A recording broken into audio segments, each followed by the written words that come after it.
Shalom. Dalam renungan ini kita akan merenungkan Kisah Para Rasul pasal 16 ayat 11 sampai 15. Silakan membaca teks itu sebelum mendengar video recording ini, renungan dari itu. Jadi di dalam cerita yang diambil dari Kisah Para Rasul pasal 16 ayat 11 sampai 15, kita membaca tentang keluarga Lydia yang bertobat dan dibaptis setelah Paulus menyampaikan Injil kepada mereka.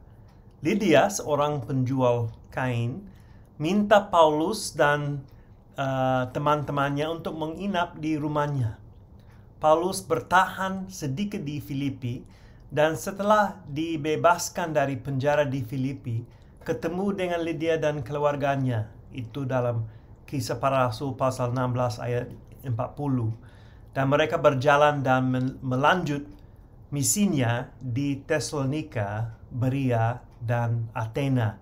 Kisah Para Rasul pasal 17. Kita bisa memahami dampak dari pelayanan Paulus dari surat Paulus kepada jemaat Filipi dan kepada jemaat Korintus.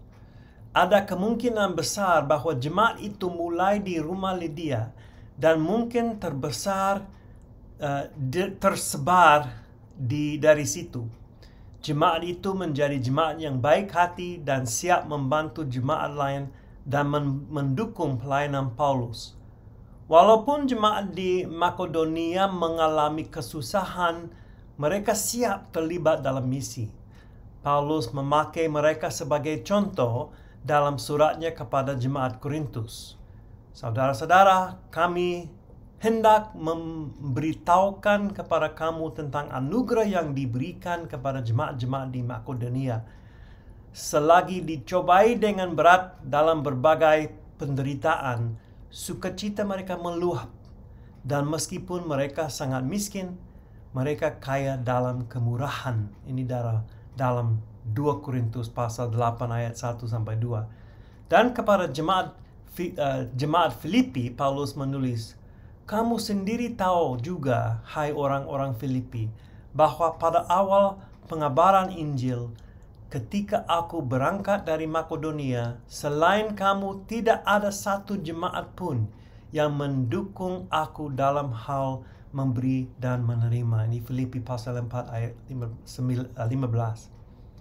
Nah, sepertinya Lydia mempengaruhi keluarganya dan jemaat yang ketemu di dalam rumahnya untuk terlibat dalam misi Paulus.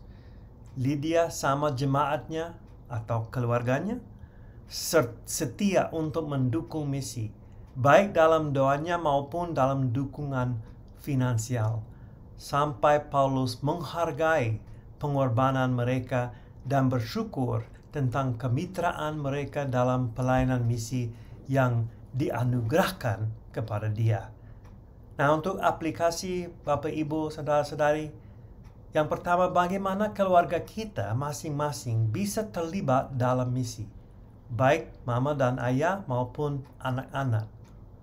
Yang kedua, pikirkanlah suatu hal yang konkret yang keluargamu bisa lakukan bulan ini untuk mendukung pelayanan misi di dalam jemaatmu atau di dalam GKII.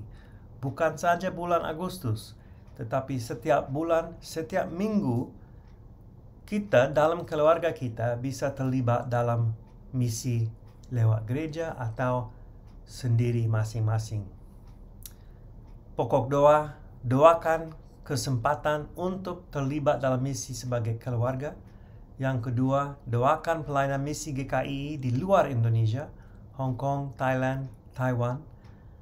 Dan yang ketiga, doakan pelayanan misi GKI di dalam Indonesia, Borneo for Christ, Sumatera Siap, Jawa, dan lain-lain. Tuhan memberkati. Shalom.